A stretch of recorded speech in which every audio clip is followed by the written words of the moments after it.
dan sekarang sudah berada di posisi manajer. Saya juga sudah tidak sabar Bapak Ibu tentunya mendengarkan kisah beliau. Mari kita sambut dengan semangat dan antusias Ibu Haja Ana Korida.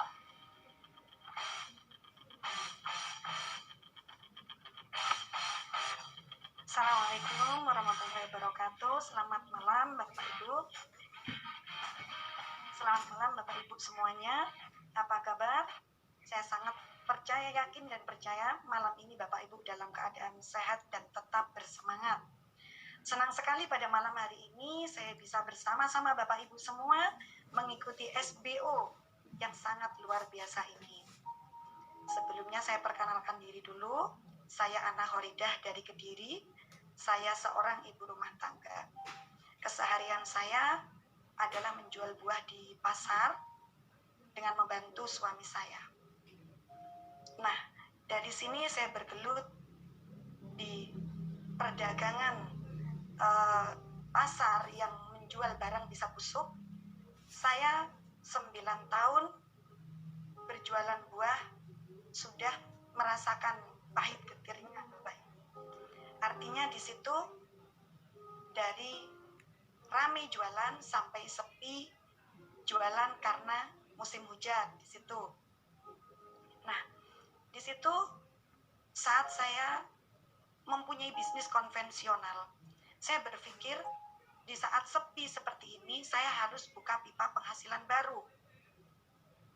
Di mana pipa penghasilan baru ini, pipa penghasilan kedua maksud saya, bisa menolong perekonomian kami di saat musim hujan, di saat jualan konvensional saya sepi.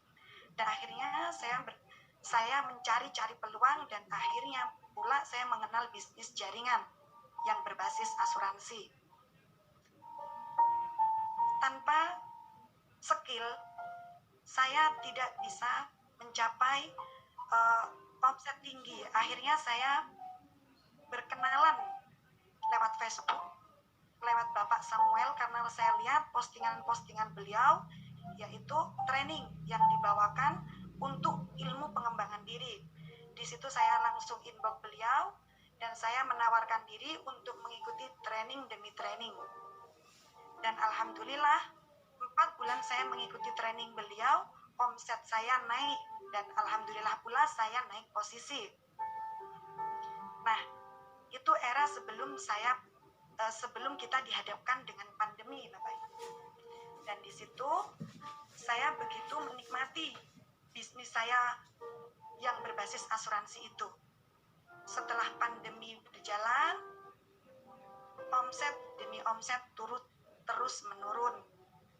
Dan bonus yang semula saya nikmati setiap bulan akhirnya turun drastis. Dan di saat itu Bapak Samuel pula menawarkan kepada saya bisnis jaringan yang berbasis periklanan. Nah, di situ saya juga akhirnya bangkit untuk mempunyai impian baru, di mana saya bersemangat sekali waktu itu. Dengan dukungan dari beliau pula, saya juga mencapai posisi demi posisi. Tapi apa boleh buat, bisnis tersebut sedang mengalami maintenance, yang mana saat itu dikatakan 1 bulan, ternyata hingga saat ini hampir 1 tahun bisnis itu belum launching kembali. Akhirnya timbul masalah pula di dalam rumah tangga kami, karena di satu sisi keuanganlah yang menjadi pemicu di dalam masalah rumah tangga. Seperti apa kata Pak Harso, KDRT, kurang duit, ribut terus. Itu kami juga alami. Karena apa? Karena setelah maintenance, saya kehidupan terus berjalan. Tanggungan demi tanggungan terus harus kita tutupi setiap bulan. Di mana saat itu anak kami yang pertama waktunya masuk SMP, waktunya masuk sekolah ke jenjang berikutnya, dan juga masuk ke pondok pesantren. Yang waktu itu saya hanya punya tabungan yang tabungan tersebut juga hasil dari menjual simpenan kami di rumah. Jadi hanya ada total uang sekitaran 6 juta. Sedangkan kekurangan biaya masuk masuk pesantren, masuk pesantren itu masih kurang separuhnya. Nah, di situ saya harus berpikir bagaimana saya mendapatkan uang sedangkan kurun waktu kurang hanya beberapa hari saja. Saya berpikir mau nggak mau saya harus menggali hutang. Kalau tidak, anak saya tidak sekolah. Karena nggak mungkin saya harus menunda 1 tahun lagi untuk anak saya sekolah. Yang waktunya sekolah ya pasti sekolah. Walaupun saya menggali hutang bisa, tapi untuk berpikir ke depannya bulanan yang harus kami setorkan, itu saya tidak tahu mendapatkan dari mana. Itu merupakan hal terburuk di dalam diri saya. Saya merasa marah kepada diri saya. Kenapa? Saya kerja setiap hari untuk sekolahkan anak saja, saya masih kebingungan. Nah, di situ saya merasa saya trauma dengan bisnis jaringan Bapak Ibu. Karena yang seharusnya saya dengan semangat saya yang begitu luar biasa, saya mengunduh hasilnya, tapi ternyata tidak ada apapun yang harus saya unduh sama sekali, dan saya harus sedih karena anak saya yang punya kemauan keras untuk ke pesantren, saya tidak bisa membiayai. Malam itu Pak Samuel menelpon saya lagi.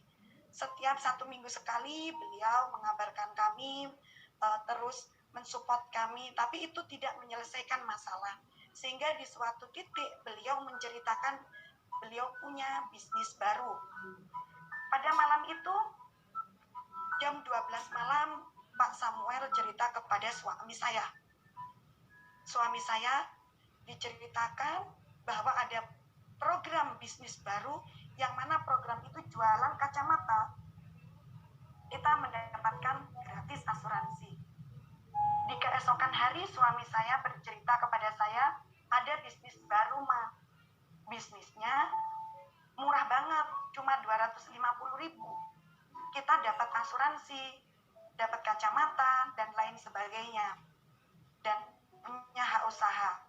Tapi di sisi lain saya berpikir, siapa lagi yang akan saya ajak? Sedangkan orang-orang terdekat saya sudah saya ajak dan mengalami bisnis yang maintenance. Saya langsung bilang kepada suami saya tidak ikut, saya tidak mau. Tapi Bapak Samuel dengan begitu antusias menelpon saya di pagi hari, menceritakan kembali, menceritakan ulang dengan tidak jenuhnya, menceritakan kepada saya hingga 1 hari 3 kali. Yang akhirnya saya menyerah. Ya udahlah, join. Padahal waktu itu saya join karena tidak enak saja. Karena saya merasa terpaksa. Karena satu sisi saya kasihan, beliau sudah menceritakan panjang lebar, kok saya nggak ikut, egois sekali saya ya. Nah, padahal waktu itu saya harus kumpulin uang sedikit demi sedikit dari penjualan konvensional saya yang terus menurun. Saya entah uang saya ambil modalnya, entah bisa belanja lagi atau tidak, saya nggak tahu. Yang penting anak saya masuk sekolah. Yang penting anak saya bisa menutup biaya. Nah, dari situ saya ikut-ikut aja.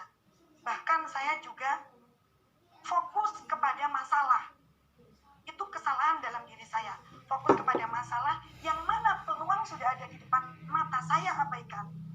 Saya biarkan begitu saja. Di grup pun saya nggak pernah buka.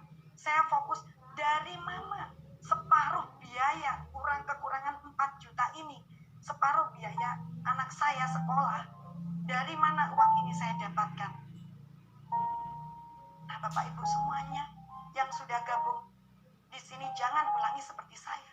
Saya peluang sudah di depan mata, saya berdoa setiap saat, saya ingin jalan.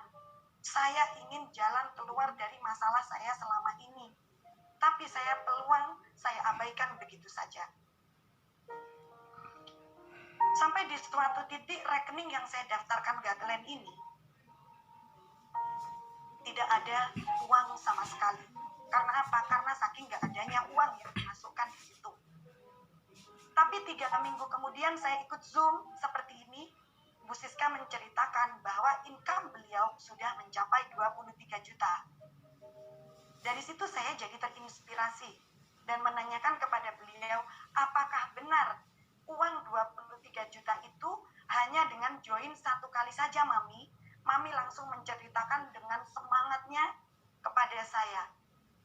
Dan ternyata setelah saya melihat di rekening yang semula kosong, akhir bulan Juni saya harus melunasi biaya itu. Ternyata total bonus saya dari bantuan Mami Siska, dan saya hanya closing beberapa titik ya, di situ sudah mencapai hampir 4 juta. Saya menangis di situ Bapak Ibu.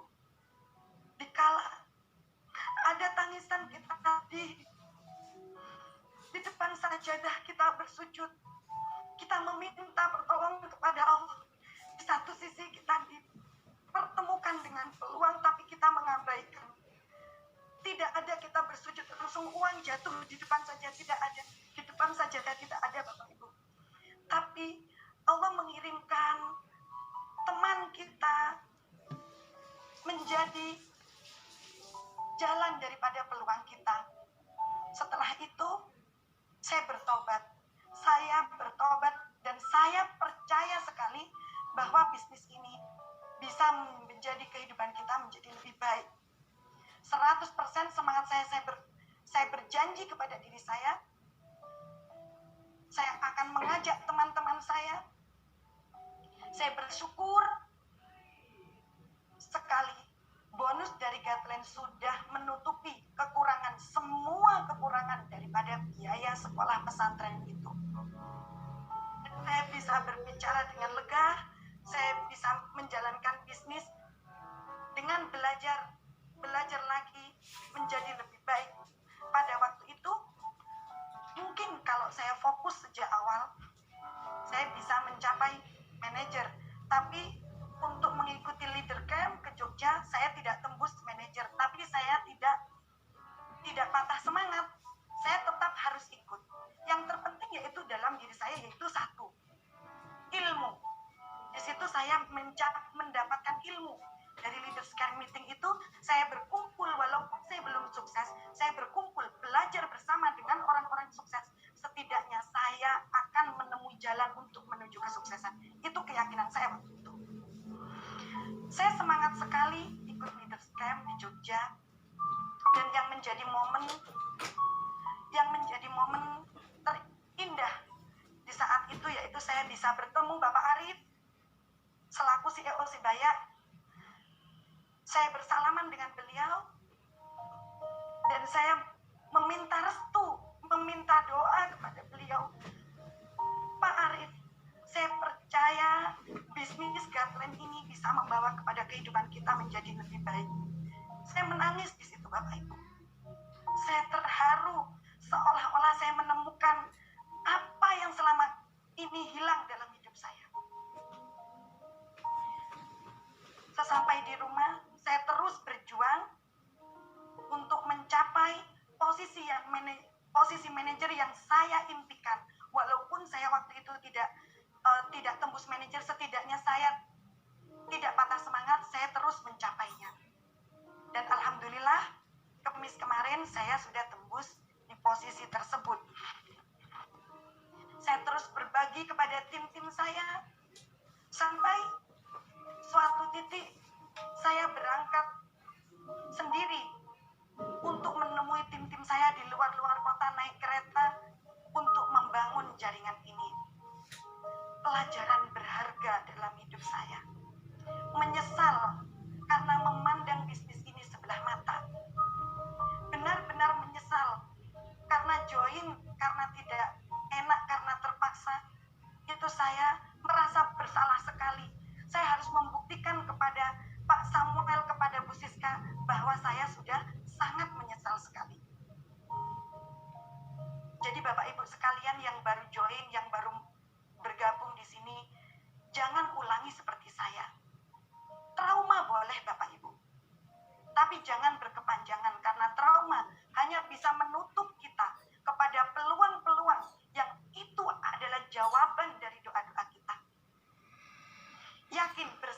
Guideline kita menjadi kehidupan yang lebih baik. Saya bersyukur kepada Allah telah dipertemukan dengan bisnis ini. Saya berterima kasih kepada Bapak Samuel dan Ibu Siska yang selalu tidak lelah-lelahnya menuntun saya. Dan saya juga berterima kasih kepada Bapak Arif selaku CEO Sibaya dan Dr. Kori yang menjadi founder di sini, yang menciptakan program Guideline ini. Dan di sini sebagai terima kasih saya Ana Khoridah dari Kediri, salam 5 jari menuju 5 juta sehari. Kita pasti bisa. Bersama Guideline kita pasti